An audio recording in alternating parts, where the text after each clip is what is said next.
నమస్తే అండి. నమస్తే. ఒక రకంగా హైడ్రాకి సంబంధించి చాలా మంది పొగిడారు. కొన్ని విమర్శలు వచ్చాయి. మేబీ వ్యవహరించిన తీరు పట్ల అయ్యుండొచ్చు. బట్ ఇప్పుడు కోర్ట్ చెబుతోంది, ఇంకొకసారి గనక మీరు అది గాని, ఇది గాని చేస్తే మీకు సంకెళ్ళు పడతాయి అని. అంటే ఇంతవరకు హైడ్రాకి సంబంధించి కమిషనర్ గారు చేసినది తప్ప, రంగనాథ్ గారు ఏమైనా కాస్త చొరవ తీసుకున్నారా? పర్సనల్‌గా వెళ్లారా? ఎందుకు కోర్ట్ ఈ మాటలు చెబుతోంది? కాదు. ఒక పర్టిక్యులర్ ల్యాండ్ గురించి మాట్లాడుతుంది. హ్మ్. ఇప్పుడు లోతుకుంటలో 2 ల్యాండ్స్ గురించిన వివాదం అనమాట ఇది. 2 కోర్టు వరకు వెళ్ళినాయి. ఒకటి శాంతాశ్రీ కన్‌స్ట్రక్షన్స్ వాళ్ళు అది గవర్నమెంట్ భూమి అని చెప్పి ఆ వివాదం నడుస్తుంది.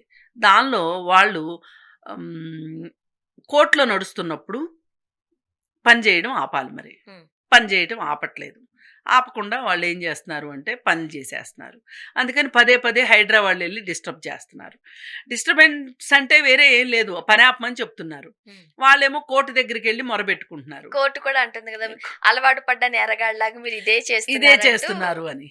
అలాగే లోతుకుంటలో ఆర్మీ ల్యాండ్స్ ఉన్నాయి. ఆర్మీ ల్యాండ్స్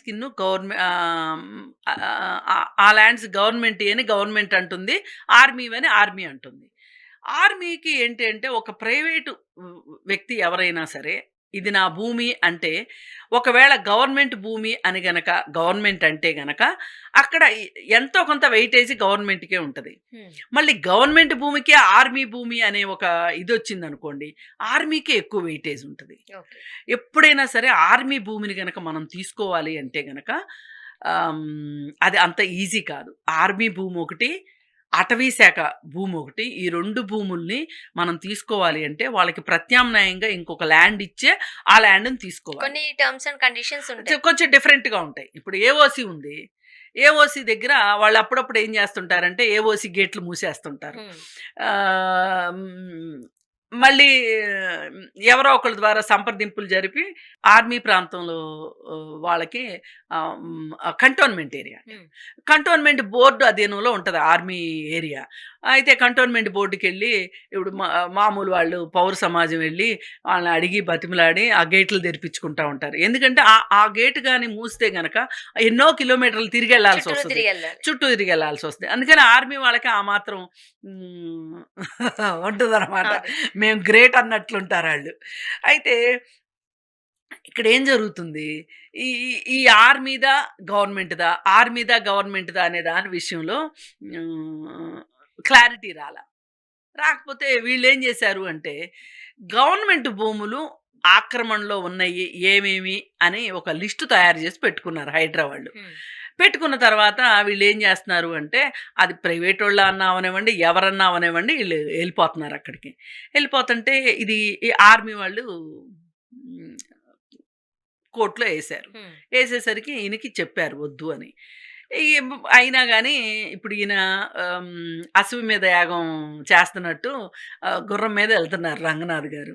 నాకెదురు లేదు అన్నట్లు నిజంగా గూడానండి ఎంత గొప్పగా చేస్తున్నారనుకుంటున్నారు. అక్కడక్కడ అవకతవకలు ఇట్లాంటివి జరిగితే జరుగుతాయి గానీ, ఏదైనా ఓ మంచి పని జరిగేటప్పుడు మనం ఆహ్, కొంచెం చిన్న కొంచెం చిన్నవి కూడా ఉంటాయి. కొంచెం చిన్న చిన్నయి గూడా ఉంటాయనుకోండి.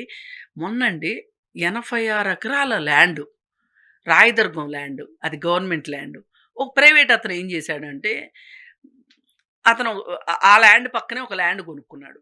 కొనుక్కొని ఈ ల్యాండ్ ఉంది గదా! నాకు కొంచెం వెనక్కి జరుగుదాం అని జెప్పి ఇప్పుడు ఎడారిలో ఒంటె మాదిరి గుడారంలో నుంచి యజమాని పంపించినట్టు హ్మ్. ఒంటె దూరేస్తది చూసి అట్లా లోపలికెళ్తున్నాడు. ఇది కంప్లెయింట్ వచ్చింది. ఎవరో కంప్లెయింట్ చేశారు. కంప్లెయింట్ చేసేసరికి హైడ్రా వాళ్ళొచ్చేశారు. వచ్చేసి అసలు 24 గంటల్లో ఫెన్సింగ్ ఏసారండి 86 ఎకరాలకి. ఆ! ప్రభుత్వ భూమది. అదే. పైగా బాగా విలువైన భూమి. రాయదుర్గం అంటే ఎక్కడ హైటెక్ సిటీని ఆనుకుని ఉంటది. దుర్గం చెరువుని ఆనుకుని ఉంటది. హ్మ్. మరి ఆ భూమికి ఎంత విలువ ఉంటది ఇవాళ? 250,00,00,000కి పోతుంది గదా! ఎకరం. సరే ఈ భూమి అంతా అట్లా పోద్దని నేను చెప్పను గానీ, దీన్ని కూడా విడగొట్టి, రోడ్లుగా విడగొట్టి, అంతా చేసి ఎకరం చొప్పున విడగొట్టి అమ్మితే బాగా వస్తది రేటు.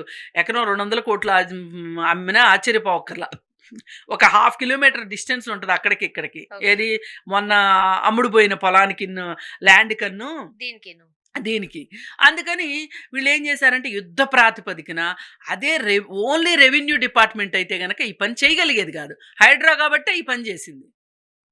ఇప్పుడు ఒకవేళ పేదలు గుడిసెలేసుకోవటానికి, పట్టాలివ్వటానికి ప్రభుత్వం పూనుకుందనుకోండి, నాలాంటి వాళ్ళే ఫస్ట్ ఉంటారు సమర్థించటానికి.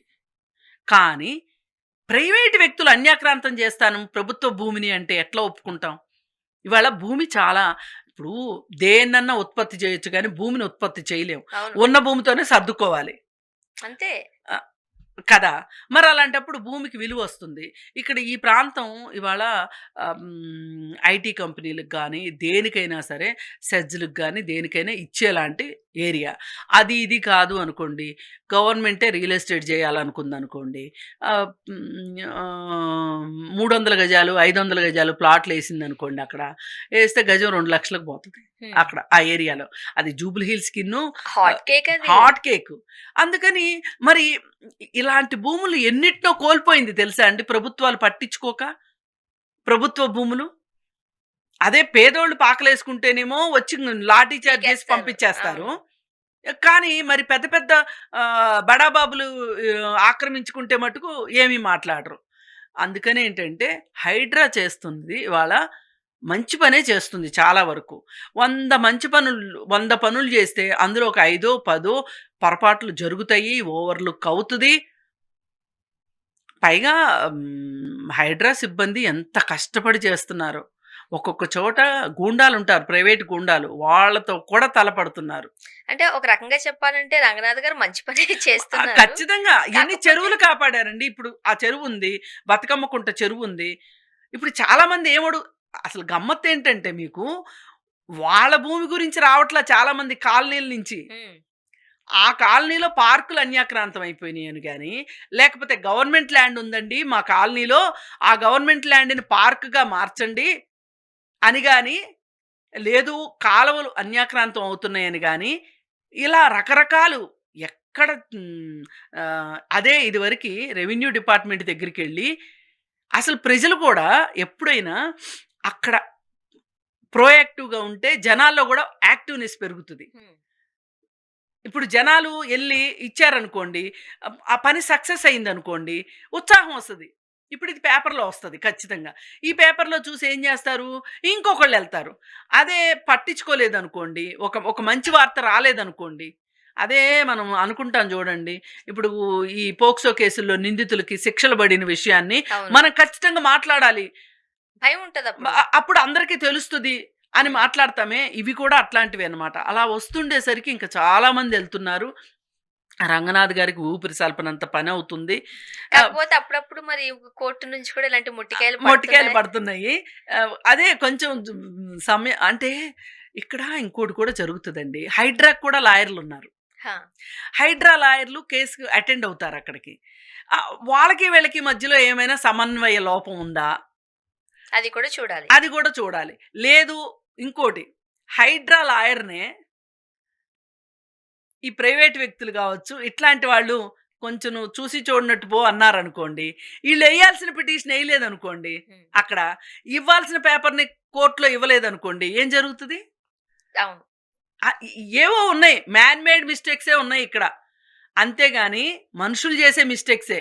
రంగనాథ్ గారి ఇంట్లో పెళ్ళైతే కాదు గదా ఇది. ఈ చూద్దాం. థాంక్ యూ అండి. Thank you.